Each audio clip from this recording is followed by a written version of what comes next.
One. I'm now delighted to be joined on the line by Wayne Brown as we look ahead to the second round of the League Cup, where his Colchester United team will come up against Premier League opposition in Thomas Frank's Brentford. And I suppose, Wayne, first of all, League 2 against Premier League opposition, a reward for you after the first round victory in the League Cup, where you defeated Ipswich, where you were victorious in your opening round game. How excited are you looking forward to playing Brentford, where you beat Birmingham, in the first round? Yeah, listen, it's always nice when you have the opportunity to try and test yourself as a player, first and foremost. I can only speak of my previous experiences of doing one in cup competitions and given the opportunity as an individual to go and test pit your wits against the top people in the country, and that's how we've got to look at it. We can't look at the fixture as anything else, in the fact that we want to go and do the best that we can as a collective and as individuals, to go and sort of say, well, look, here I am, this is what I can do against the best. It's another opportunity for us to gain success as a group, as a collective, and progress in a cup competition, which obviously for clubs like ourselves and the size of our club, being in the division we are, is massive with regards to funding, extra funding that we haven't really accounted for, and also what cup runs do is they breed confidence throughout the group if you're winning games. So it's a real good opportunity to really test ourselves and progress.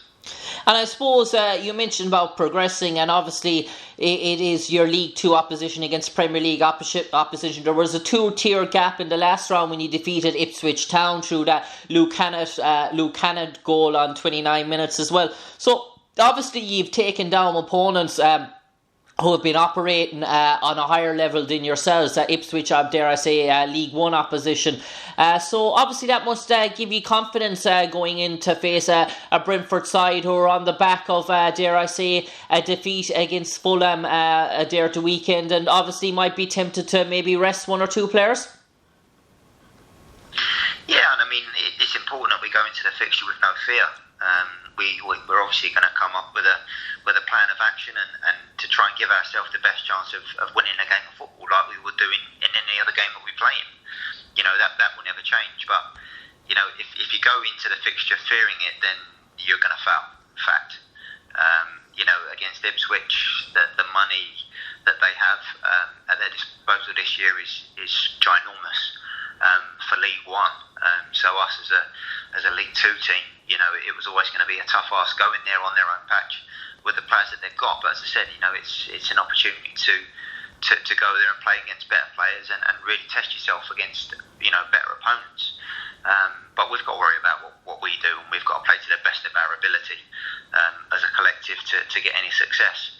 The other difficulty that you've just mentioned on there is knowing what sort of personnel that they're gonna play, because I'm pretty sure this isn't a priority of theirs this season. They've got bigger fish to fry, and they want to stay in the Premier League. That's the bottom line. So are they going to rest players? Are they going to bring other people in? That you don't know.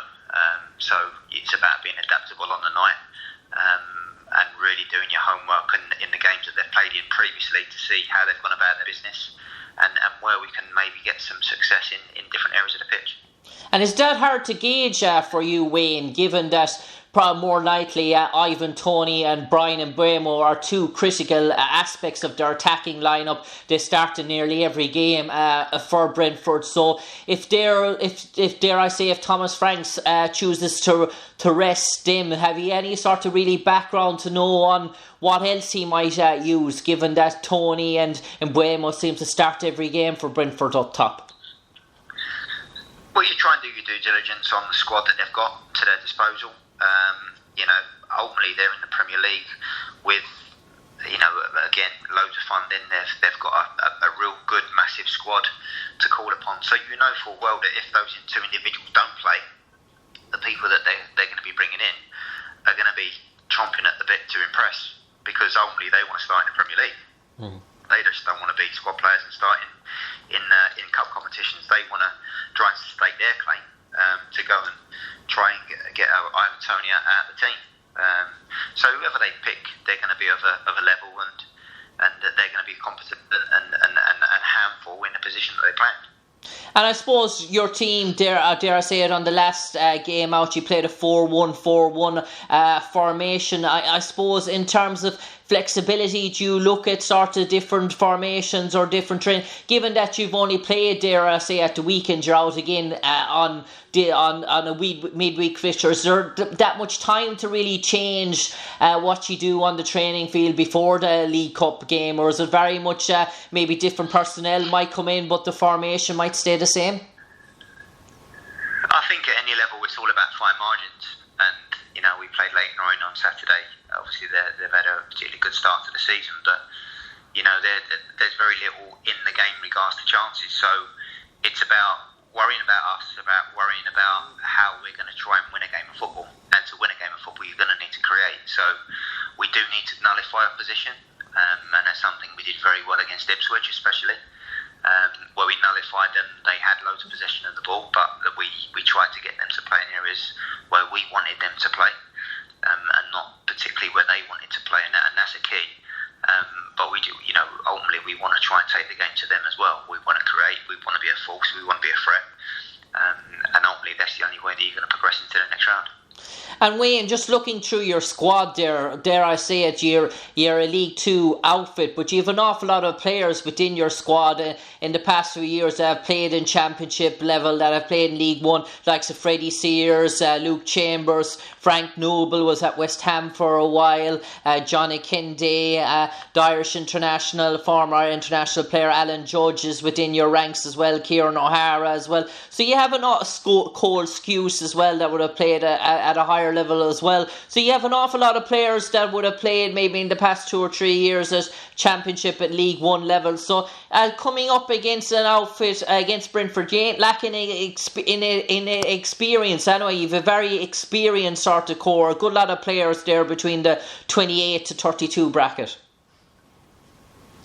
Yeah, and again, the experiences that those individuals have had in their career can only be a benefit to them, but more importantly to the group, on dealing with different scenarios and situations, managing games of football, making good decisions. That can only be a benefit to us, for them to call on their experiences that they've had and take them into these fixtures.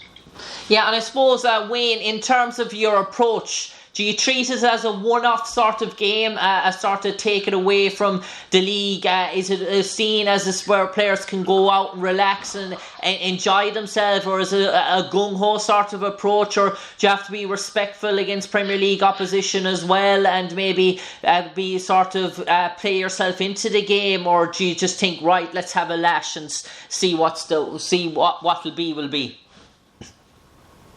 I think we have to respect anybody that we play, whether or not they're in the Premier League or they're in the lower leagues. We have to give respect to the opponents that do come up against them, but there's a fine line of giving them respect with no fear. We have to be savvy and do our homework on them, but as I said to you before, it's about us, and it's about how we're going to try and make a real impact in the game of football. And as I said, there is a respect like there is for everybody, but ultimately there shouldn't be a fear when playing up against these sort of individuals, and it's another opportunity to say, well, look, here I am, this is what I can do, and I'm not doing it in League 2, I'm doing it against Premiership opposition, and that's the best way of approaching the fixture. Yeah, I suppose in terms of league so far, 5 games in, 1 win, 1 draw, 3 defeats. I suppose it probably you would have been hoping at this stage maybe to have 1 or 2 more points on the board. But have you seen an awful lot of encouragement within these 5 games in terms of things coming together that can click for you against Brentford?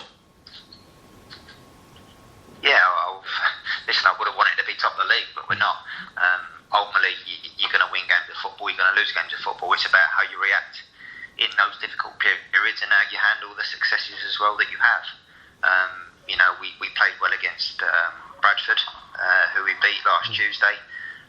But again, that game could have gone either way. We played well against Northampton, especially in the second half, and narrowly miss out on a penalty decision, which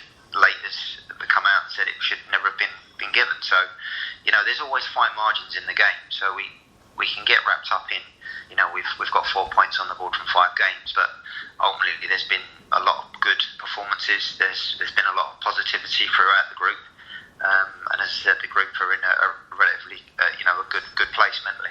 And how important is, you mentioned experience within the group, and obviously you have a former Republic of Ireland international there in Alan Judge. They're 33 years old, has played for club and country, has played for Ipswich Town there, and before he arrived to Colchester. How important is Alan to what you do on the day-to-day in terms of his professionalism and his experience, and what he can offer maybe the younger players within the Colchester group as well?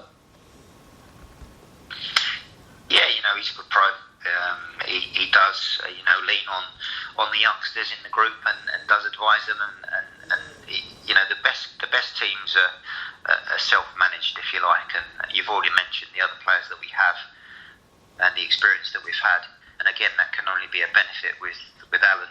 He's had a career to date where he's been very successful. He's played for some big clubs and he's an international. So, as I said, he's a vital part of what we're doing, and his experience is going to be vital, not just in his fixture for the remainder of the season.